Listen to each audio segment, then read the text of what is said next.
Bonjour, alors aujourd'hui je vais essayer de vous parler de trigonométrie.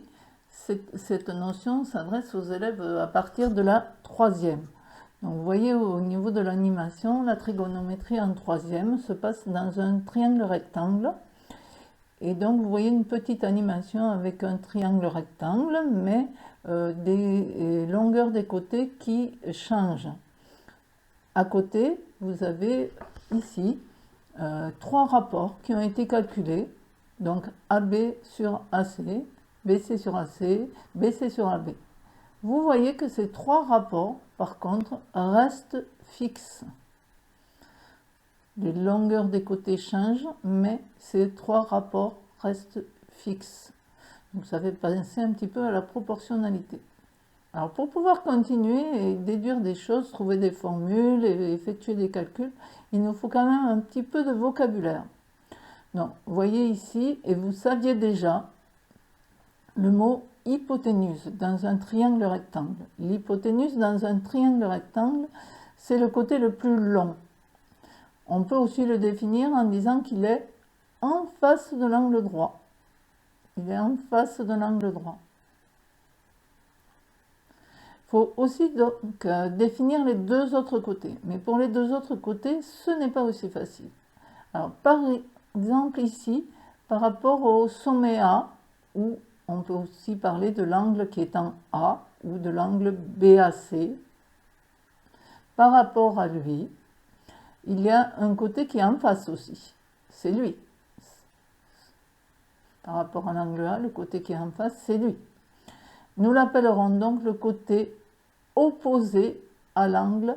Alors ici, il ne s'appelle pas A, l'angle, il s'appelle plutôt alpha. Hein. Donc le côté opposé à l'angle, il est en face pour le reconnaître. Et le côté qui touche l'angle, c'est-à-dire il part du sommet A et il va vers l'angle droit, s'appelle le côté adjacent. Voilà. Donc à retenir ce qu'est l'hypoténuse, plus long côté. Côté opposé, mais c'est côté opposé à un angle. Côté adjacent, c'est qui touche, il est adjacent par rapport à un angle ou un sommet, comme vous voulez. Et remarque, quand on fait les quotients, eh bien, le quotient reste fixe de deux longueurs dans un triangle rectangle donné. Voilà. Donc toujours au niveau du vocabulaire. Comme on l'a dit tout à l'heure, pour l'angle en A, appelé angle BAC, le côté adjacent c'est celui qui touche donc AB. Le côté opposé, c'est ici, donc BC. L'hypoténuse ne change pas toujours, c'est parce que tant qu'on reste avec un angle droit en B, l'hypoténuse sera toujours AC. Par contre, si je viens ici, pour l'angle qui est en C, que je peux appeler ACB ou BCA, eh bien tout ça se change, parce que maintenant ce côté BC, il le touche l'angle. Ce n'est plus son côté opposé. Par contre, le côté là, AB, il est en face. Ce n'est plus le côté adjacent. Il est en face, c'est donc son côté opposé. AB devient le côté opposé de l'angle ACB. Et, à contrario, BC devient son côté adjacent. Voilà. Alors ces rapports, vous voyez qu'ils ne changent pas en fonction de la longueur, ils restent fixes. Et en fonction de l'angle, eh bien en fonction de l'angle, ils changent. Dans la diapo suivante, vous avez un angle de 60 degrés et vous voyez que les rapports ont changé. Donc ces rapports qui ne changent pas en fonction des longueurs, mais qui changent en fonction de l'angle, eh bien on va leur donner un nom en fonction de l'angle. Donc par exemple, le premier, on appelle cosinus la longueur du côté adjacent sur la longueur de l'hypoténuse. Donc le côté adjacent AB, hypoténuse AC, donc c'est le premier rapport. Là. Le premier rapport, ça c'est la valeur, ça s'appelle aussi le cosinus. C'est un rapport finalement de proportionnalité, hein, puisque le quotient de longueur reste fixe, donc il y a proportionnalité entre le côté adjacent et l'hypoténuse. entre le côté opposé et l'hypoténuse, que lui, nous appelons donc sinus. Le sinus, c'est la longueur du côté opposé sur la longueur de l'hypoténuse. Et enfin, le dernier, BC sur AB, donc côté opposé sur côté adjacent, nous l'appelons tangente. Alors, il va falloir se rappeler de ces trois formules. Ça paraît compliqué a priori. Mais nous avons une petite astuce. Je vous la présente et les élèves adorent. Casse-toi. Ah oui, ils adorent parce que ça fait casse-toi. Alors, comment on l'utilise pour le retenir? En fait, avec casse-toi, je retiens mes trois formules. K, C pour cosinus. A pour adjacent. H pour hypoténuse. Alors là, peut-être je vous conseille de faire pause et de vous le noter sur le cahier, quelque part. Je répète, K, ça donne la première formule parce que le C, c'est cosinus, le A, c'est pour adjacent, et le H pour hypoténuse. Vous avez compris? Alors, le saut, 2 petites secondes, le saut, hop, ça donne le sinus. S pour sinus, O pour opposé, H pour hypoténuse. Et le toa, tangente. Pour le T, O pour le opposé, A pour le adjacent. Donc au final, il faut savoir reconnaître ce qu'est un côté pour l'angle. N'oubliez pas, attention, si on est en C, c'est pas pareil, c'est le contraire. Celui-là devient adjacent, celui-là opposé. Et il faut savoir K-so-to-a. Ah, c'est facile à retenir, K-so-to-a. Allez, on continue un petit peu. On va voir avec la calculatrice, parce que vous vous doutez que vous n'allez pas faire ces calculs mentalement. Alors, avec la calculatrice, là aussi, je vous conseille de mettre en pause la vidéo et de tester avec votre calculatrice. Donc, un point très important, c'est de vérifier que votre calculatrice est en mode degré. Parce que le mode pour les angles, il y en a plusieurs. Au collège, on n'utilise que le degré. Mais au lycée, par exemple, vous utiliserez le radian. Et il existe aussi le grade. Mais là, on ne l'utilise plus trop dans la scolarité. Donc, vérifiez qu'on est en degré avec sa calculatrice. Pour cela, vous aurez inscrit un D ou DEG. Si ce n'est pas le cas, regardez les fonctions de votre calculatrice à l'aide du mode. Vous vous remettez en mode degré. Parfois, rien n'est affiché. En tout cas, il ne faut pas qu'il y ait un R ou un RAD qui fait penser au radian, ou même un G ou un GRAD pour grade. Ça, non. D pour degré ou DEG ou rien. Alors, cosinus, sinus, tangente, ça s'appelle des lignes trigonométriques. Donc, ayant la valeur de l'angle, là, vous voyez, on peut, puisque là, en fait, ça calculait le cosinus de 60, le sinus de 60, la tangente de 60, que vous pouvez aussi vérifier avec la calculatrice. Vous pouvez faire cosinus 60 avec votre calculatrice, vous verrez que vous trouvez 0,5. Sinus 60, avec la calculatrice, vous trouvez environ 0,87. Et tangente 60, 1,73. Comment? Avec ça. Ça s'appelle calculer une ligne trigonométrique. Donc, par exemple, ici, cosinus 36, vous avez sur les deux, là, vous avez en fait, comment on fait avec la Casio ou avec la TI. L'affichage et ce qu'on écrit en valeur approchée au-dessous. Je vous conseille vivement de l'essayer. De même que vous pouvez le faire pour 60 aussi.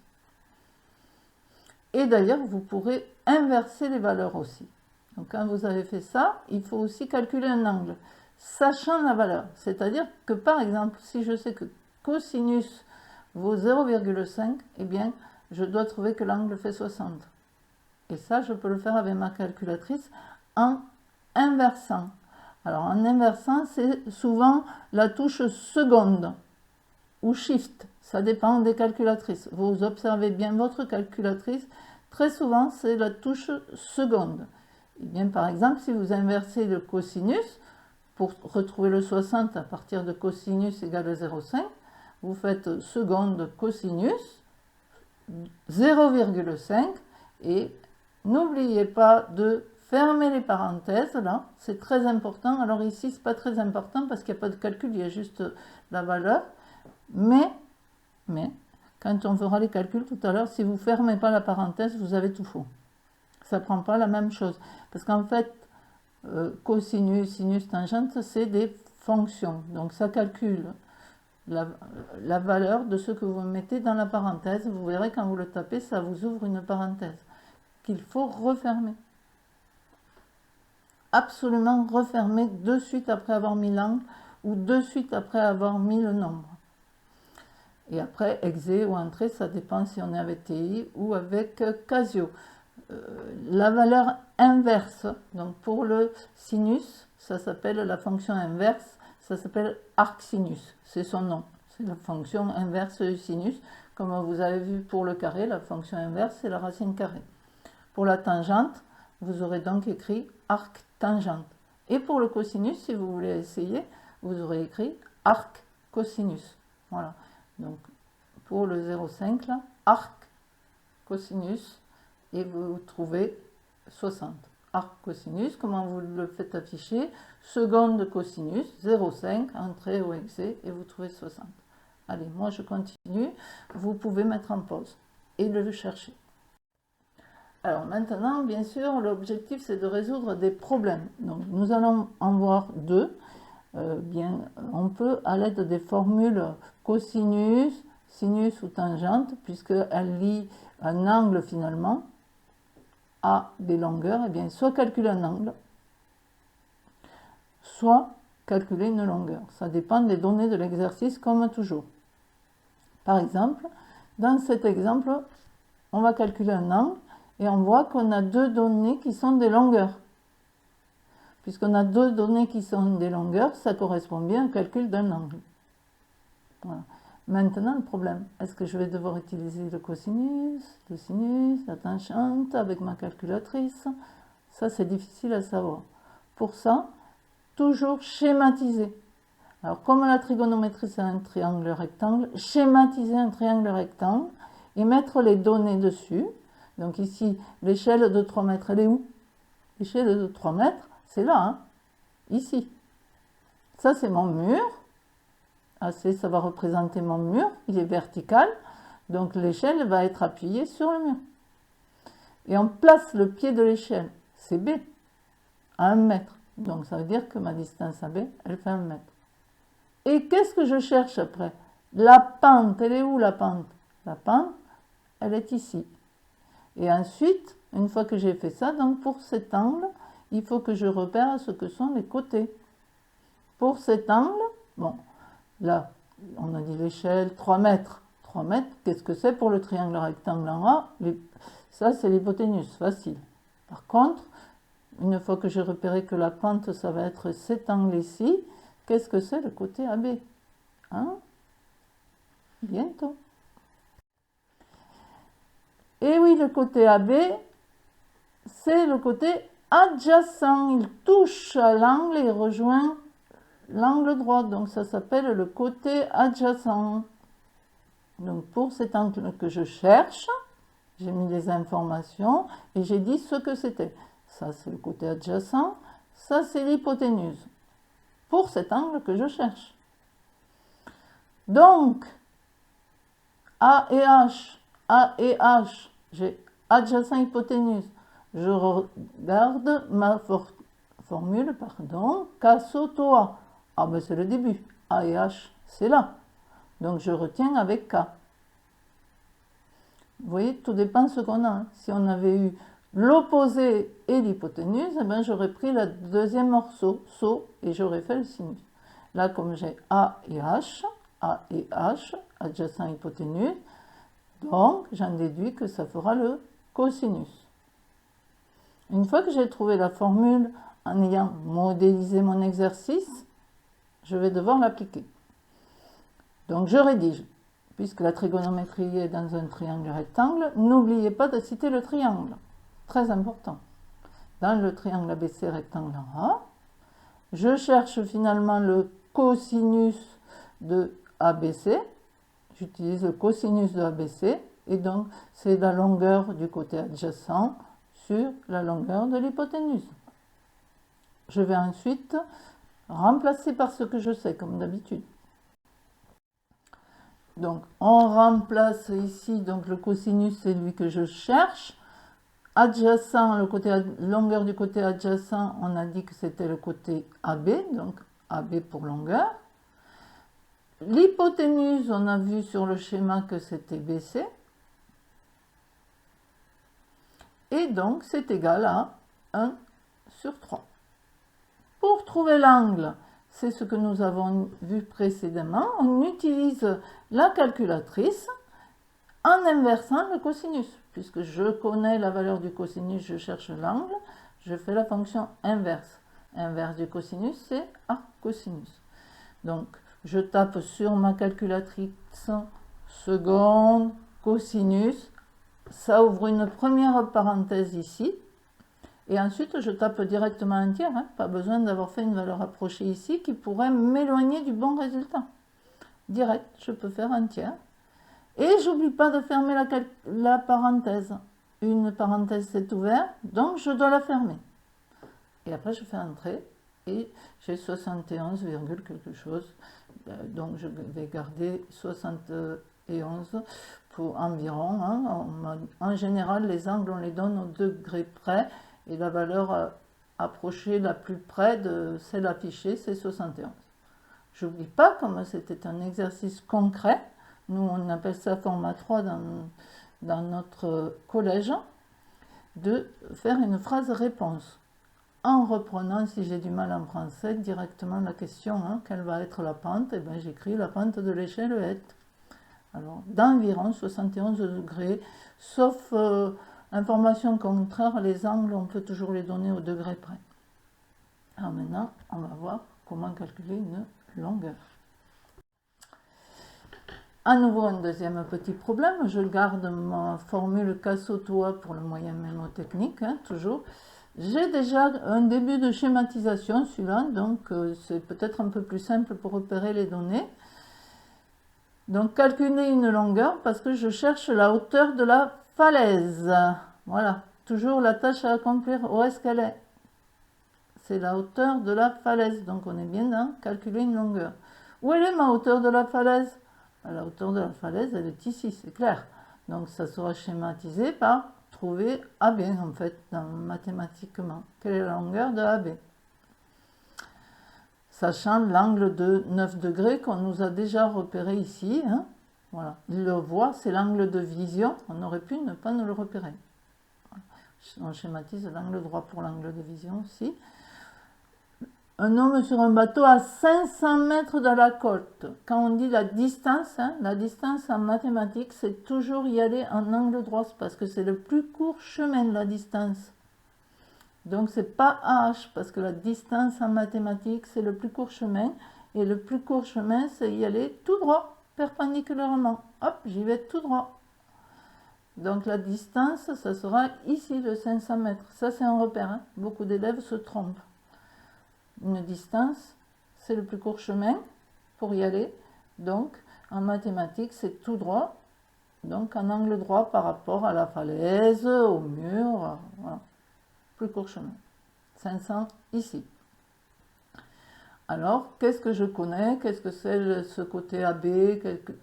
Ici, la hauteur de la falaise. Qu'est-ce que c'est ce côté HB? Là, toujours pareil pour retrouver la formule maintenant. Vous mettez en pause si vous voulez réfléchir un peu. Donc, par rapport à l'angle donné qui mesure 9 degrés, 500 mètres est ici, on a dit, c'est la distance, et ça touche l'angle et l'angle droit, ça touche l'angle, c'est adjacent. Qu'est-ce que je cherche? La hauteur de la falaise, toujours mettre les deux informations connues, et l'information cherchée qu'on peut schématiser par un point d'interrogation. Donc cette information cherchée, c'est le côté qui est en face l'angle de 9 degrés, donc c'est le côté opposé.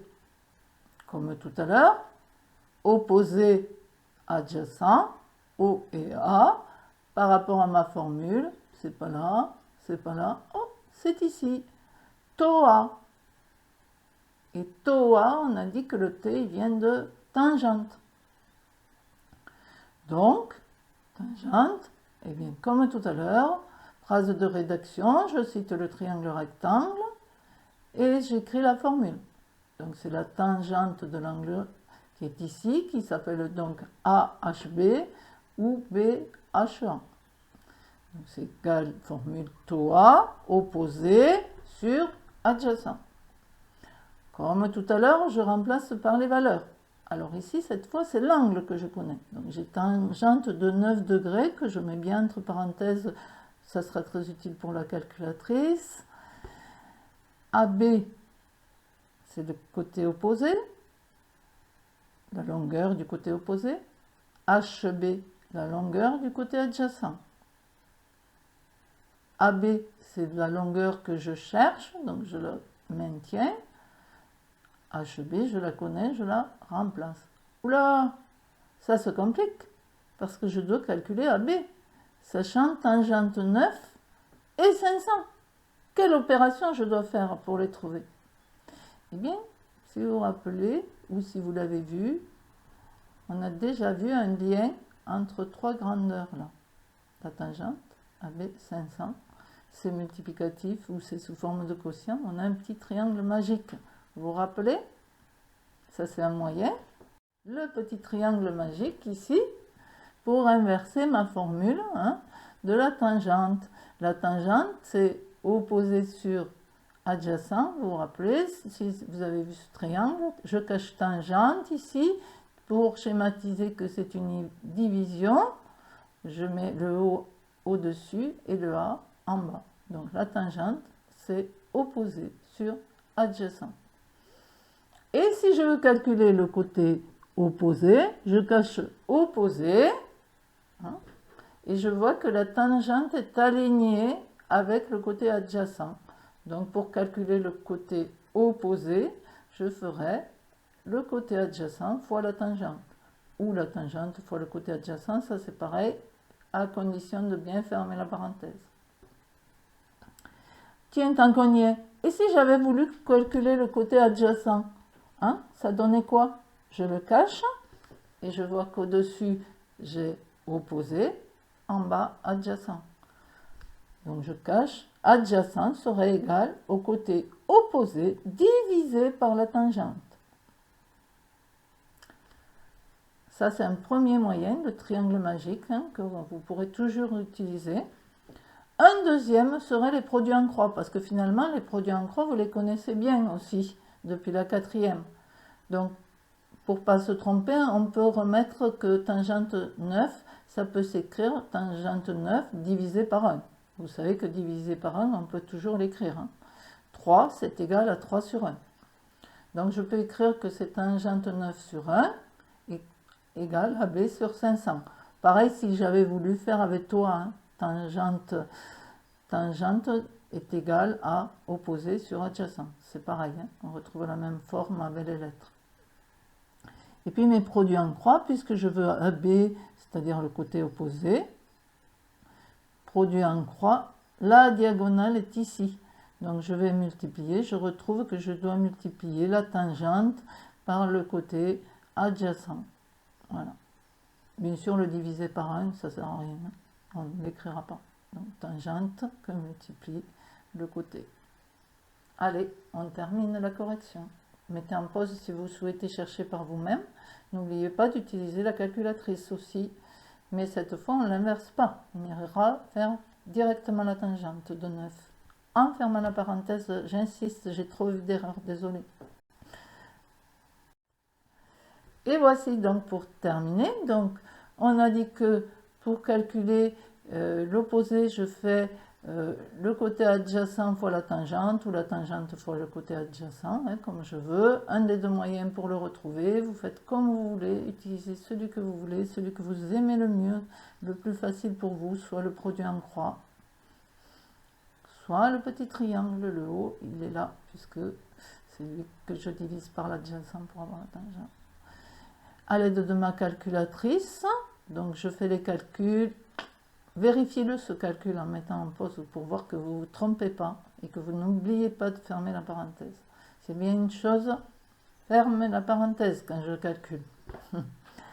Donc ça fait environ 79 degrés. On m'a demandé au mètre près, hein, donc on arrondit au mètre près, la valeur approchée la plus près. Vous regardez, des petits rappels, hein, c'est entre 0 et 4, on arrondit au plus bas. Entre 5 et 9, on arrondit au-dessus. Donc si vous regardez le chiffre après la virgule en près. Phrase-réponse, comme tout à l'heure. La hauteur de la falaise est 79 mètres au mètre près, ou la hauteur de la falaise est environ 79 mètres aussi, on peut écrire. Voilà, tout le reste, hein, tous les autres exemples vont s'appliquer sur le 1 ou sur le 2.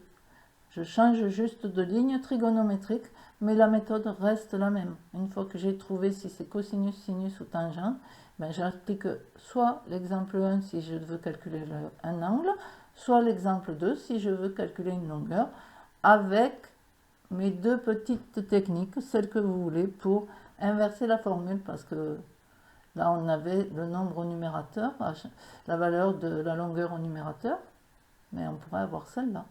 Hein. Donc là, produit en croix, si elle est là, c'est pareil. C'est AB fois 1, donc AB divisé par tangente. Voilà. Donc ici, je le retrouve, l'adjacent, c'est l'opposé divisé par la tangente. Si je l'ai là, l'opposé, que je veux l'opposé, ben je retrouve, hop, en faisant la multiplication, divisé par la tangente. Allez, j'espère que je vous ai bien aidé. Bon courage pour la suite des exercices. Au revoir.